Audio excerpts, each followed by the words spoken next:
pertama telah dilewati Kristo dengan baik. Sepertinya dia sekarang sudah berada di negara lain. Apakah yang akan terjadi dengan Kristo selanjutnya? Hah? Di mana aku? Hei, suara aneh. Kemana kamu membawa aku pergi? Hahaha, tidak perlu khawatir. Sekarang kamu berada di negara paling utara di Amerika. Apa? Negara mana? Di mana aku sekarang? Hahaha, itulah misimu hari ini, anak muda. Cari tahulah tentang kebudayaan negara ini. Aku harap kamu tidak tersesat di sini. Hahaha. Tunggu. Apakah aku akan bertemu dengan seseorang lagi? Suara aneh itu pun tidak menjawab pertanyaan Kristo. Apakah Kristo akan benar-benar tersesat di negara ini? Aduh, bagaimana ini? Aku tidak tahu harus berbuat apa. Kemana aku harus pergi? Maaf, permisi mas. Pak. Sorry. Maaf, apakah kamu bisa membantuku? What? What do you want? I don't understand what are you talking about. Waduh, dia gak ngerti lagi. Aku gak bisa bahasa Inggris. Gimana ini? Mister, where What? What do you mean? I'm here. No, not you. I mean me. Where? Did you try to ask me where are you now? Yes, mister. Right. Really? You don't know where are we now? We are in north of America right now. What? America? Serious, mister? Yes, of course. You are in Canada, bro. Canada? You are kidding me, mister. Well, I'm not. By the way, what are you doing here, bro? Gimana ya menjelaskannya? Masa aku harus bilang kalau aku sudah pindah-pindah tempat? Enggak, kamu ini pasti tidak percaya. Bro, hello? Sorry, mister. I'm traveling, mister. I see. Your choice is brilliant, bro. Choosing Canada as a destination. If you want, I can introduce you to the culture of Canada. Wah, keren sekali. Masih. Okay, mister. I will follow you. Keberuntungan berada di pihak Kristo. Dia bertemu dengan Johnathan, penduduk lokal Kanada. Johnathan mengajak Kristo ke gedung teater terkenal yang letaknya tidak jauh dari sana. Kebetulan sekali, hari ini ada pertunjukan kebudayaan di negara tersebut yang dipandu oleh dua artis terkenal dari Kanada. Hi everybody, I'm Cherrylin and I'm here with my partner Jojo. Hi guys. Hi Jojo, what are we going to do today? Well, we are going to present you the unique cultures of Canada. Jojo, when you think about Canada, what come up in your head? Maybe something about Niagara Falls. Can you explain me more about it? Yeah, so Niagara Falls is not just a big waterfall. People sometimes do some festival there, like this Niagara Falls Festival of Light. Wow, it must be colorful. But Jojo, these that people that use red uniform? Oh, they are RCMP, or Royal Canadian Mounted Police. What is RCMP? RCMP, often known as the Mounties, and they are the federal police for all of Canada. It serves almost all of Canada's provinces except Ontario and Quebec. What they eat at the festival? No, what is that? It's called Poutine. Poutine made of French fries, cheese skirts, and topped with brown gravy. It emerged in Quebec, Canada in the late 1950s. It is Canada's national dish. Oh, there are maple syrup too. In Canada's flag, it contains maple leaf too. Ah, yeah, I can see that. Canada produces around 85% of the world's maple syrup. And it is the favorite food of Canadian people. Those are some of Canadian unique culture. Thank you and bye-bye. Bye.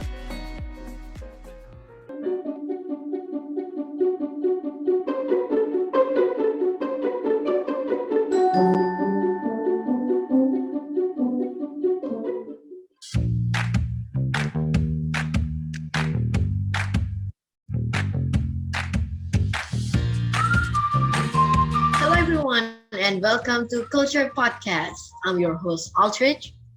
And I'm Alan. Well, we have read about culture in Canada by Jojo and Cherry. Thank you so much. And now we have a special guest who really is from Canada.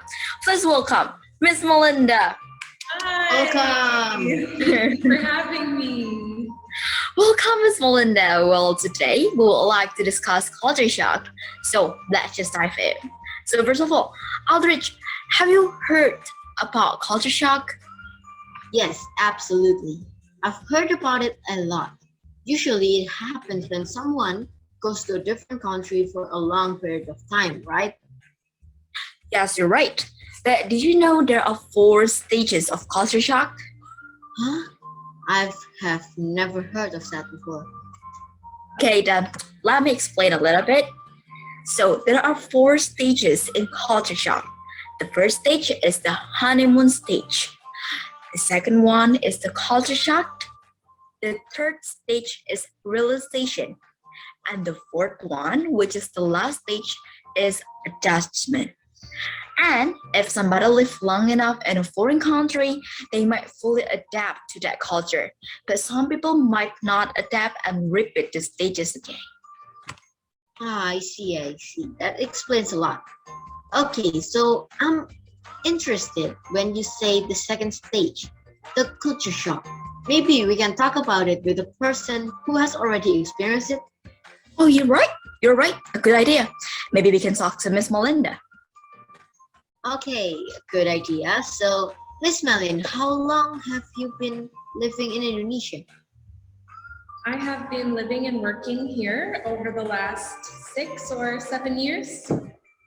Oh, so now we know that you are a foreigner here, which means that you have already experienced culture shock. Is that right? Yes, I have actually experienced it several times.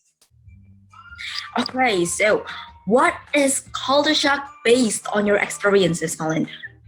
All right, so perhaps we should first define what culture is. Right. Good point.